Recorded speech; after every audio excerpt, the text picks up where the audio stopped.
I'm Macy Eglund. Only a Newsday. The case against the suspected Gilgo Beach serial killer is back in court today. The judge is expected to consider whether to suppress evidence against Rex Heuermann. The defense wants DNA evidence from a pizza box thrown out. Prosecutors are hoping the judge will deny that. The Massapequa Park architect is set to go on trial in September. He's accused of killing 7 women.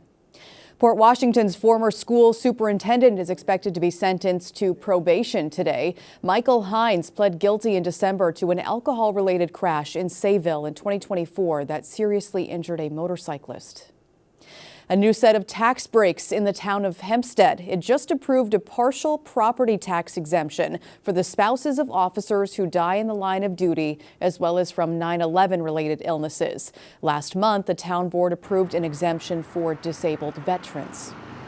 A push for lead filtration systems in schools across the state. Governor Kathy Hochul is in talks with the legislature to make additional funding available as part of the state budget.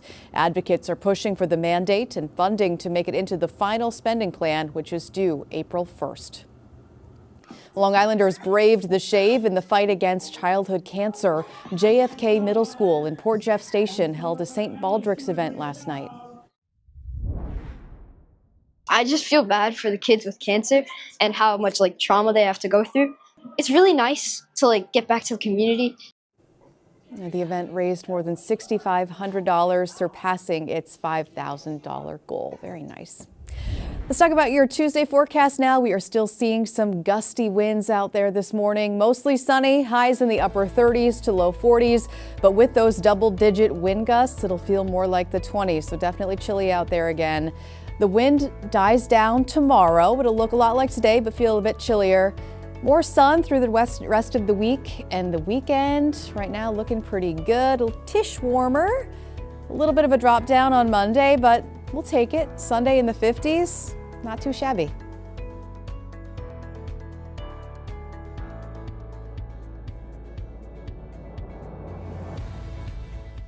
Long Island weather is brought to you by PTRC. The Brookhaven landfill has been a source of frustration for many people in the town for years. And now the town is asking for a 5-year extension to its operating permit. As Andrew Enger tells us, that's worrying some who live nearby. All of this ain't right. Monique Fitzgerald, just one of a handful of demonstrators recently protesting outside Brookhaven Town Hall, asking for environmental solutions and a meeting with the town over the future of the Brookhaven landfill. We want answers. The town landfill, which primarily takes in ash from trash-to-energy incinerators across the island, is expected to reach capacity in 2028. Its state permit to operate expires in a few months, and the town is asking for an extension to keep operating. The landfill generates several $1 million a year in revenue for the town, but has also been the source of a toxic groundwater plume. The Brookhaven Landfill Action and Remediation Group, BLARG, says that plume is getting residents sick. I do believe that the town of Brookhaven is aware of the effects of a landfill, but I believe they took the revenue over our health. Demonstrators say the town of Brookhaven has been dragging its feet over when it could meet with them or the community and how to deal with the contamination and the landfill's operation. So we are waiting on a one-to-one with the town of Brookhaven to discuss our future, my children's future. Friday, when asked for a comment, a Brookhaven town spokesperson told Newsday the public meeting mandated by state DEC officials as part of efforts to clean up the plume is scheduled for March 27th. In Brookhaven, Andrew Enger, NewsdayTV. And that landfill is expected to close when it runs out of capacity. And when that happens, it could have environmental and financial implications. Here to explain what it could mean for you is Newsday Deputy Editor Scott Eidler, Brookhaven Town Supervisor Dan Panico, and Adrian Esposito, Executive Director of Citizens Campaign for the Environment. We appreciate you all being here. Thank you so much. Scott, we want to start with you. Give us a little background on this landfill for those who don't know. It processes waste from other parts of the island, not just Brookhaven. That's exactly right. It's a 192-acre landfill. It primarily accepts incinerated household trash, automated waste, but the town of Brookhaven, besides its own garbage, directly or indirectly processes trash through Reworld, and that could be trash from other towns across Long Island. It processes tons and tons of ash. Okay, so it affects a lot of Long Islanders. Supervisor Panico, you've said that the landfill is expected to reach capacity sometime in the summer of 2028. Could that change, and what happens if it does? Well, it's going to close. The landfill is going to close when it reaches its capacity. It's engineered specifications under the DEC permit. We collect the leachate, we collect the methane, the gases, and that's always been the case. And I think a lot of the frustration is that it hasn't been accurately explained or reported in many cases that the landfill is going to close when it reaches that capacity. That will kick off also future issues for this region, because if the waste to energy facilities are going to continue, that ash is going to have to go somewhere. There has been some changes over the years as far as planning the closure of this. There have been a number of delays, which, as we've reported, has been a little frustrating for some residents. We heard from them in Andrew's story. Adrian, do you share in that frustration? Do you hear that from people? Yes, I've been working on the landfill issue for, I think, almost 2 decades now. Here's the bottom line of what the community is concerned about. Number one is the plume. The plume is 8,000 feet long, which is about 1.5 miles. It's 4,000 feet wide, which is about 3/4 of a mile. It has already been discharging into Beaver Dam Creek. It's heading towards Bellport Bay. The plume needs to be intercepted, and it needs to be remediated. In addition to that, we also need to understand better, and I know the supervisor has a plan for this, or they're creating a plan for this. You know, how will the landfill be managed even after it closes? Closing, it's one thing, but then the landfill doesn't magically go away. So there still needs to be odor supervision and suppression and management of that, methane gas management, and also then what's going to happen to that space. Right now, the town is putting some solar farms in. We are very happy with that and very supportive of that as well. We think that's a great use of the property. It also generates money for the town. Supervisor Panico, what were some of the reasons for delays in closing this landfill? Well, there was no delay. And this is the most misunderstood part of the landfill. You had COVID, which caused a lot less material coming into the landfill. And you also had another private entity totally undercut the market when it came to construction and demolition debris, substantially cheaper than even going into the Brookhaven landfill. And Adrian's right. We are, unlike I think most any town, pursuing solar on the cap of that landfill. And the residents of Brookhaven can be proud that once this landfill is closed, it'll generate clean power. Scott, we know the eventual closure will have some financial implications. It's a good chunk of change. What does it mean for taxpayers when this landfill revenue goes away? Right. So last year, the town had about $29 million in tipping fees, which is what they get from, incinerators like Reworld. But in the past, the number was $50 to $60 million annually. And you're also seeing these other major financial implications that Supervisor Panico and other supervisors have been talking about, that Newsday's been reporting on. Healthcare expenses are much higher. They're growing 10% or more annually.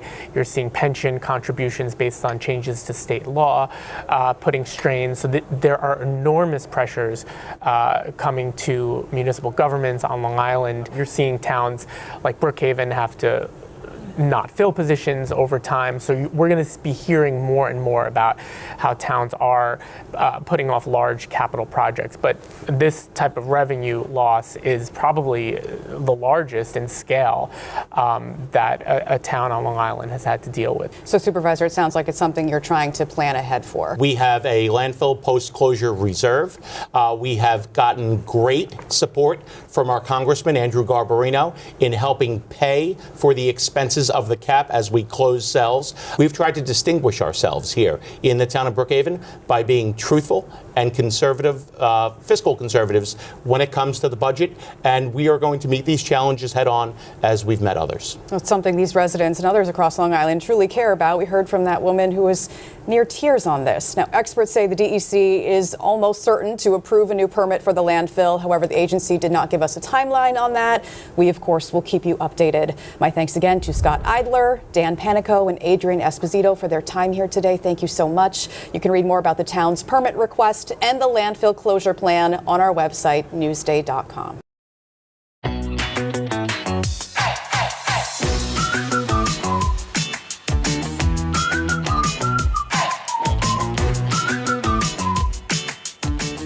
We continue to highlight the jobs you do. Ken Buffa is building a dock in this week's LI Works.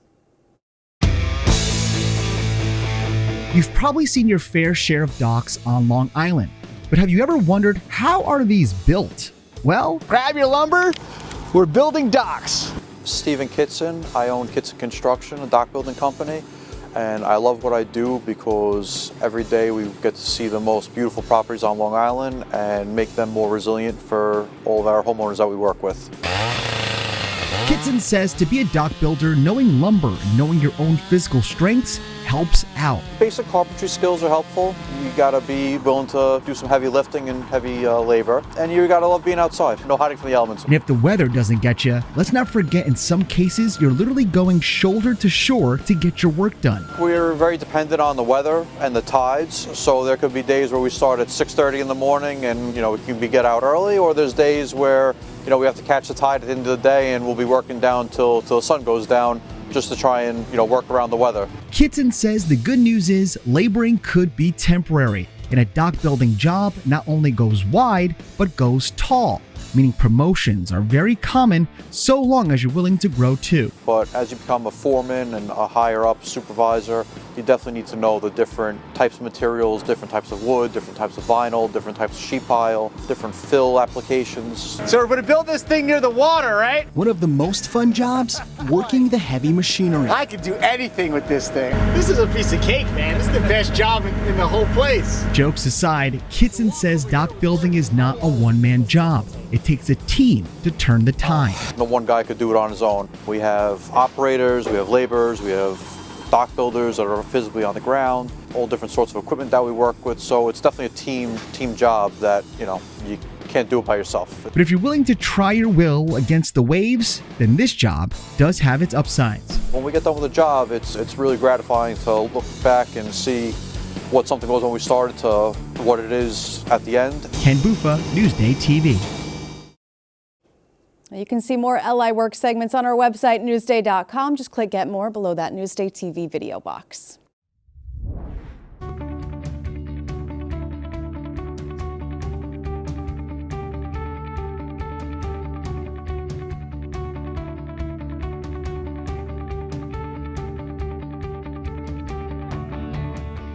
See more on these stories on Newsday.com and watch us streaming anytime on Local Now, YouTube, and the other streaming services you see here. I'm Macy Eglent. We've got more local news coming up.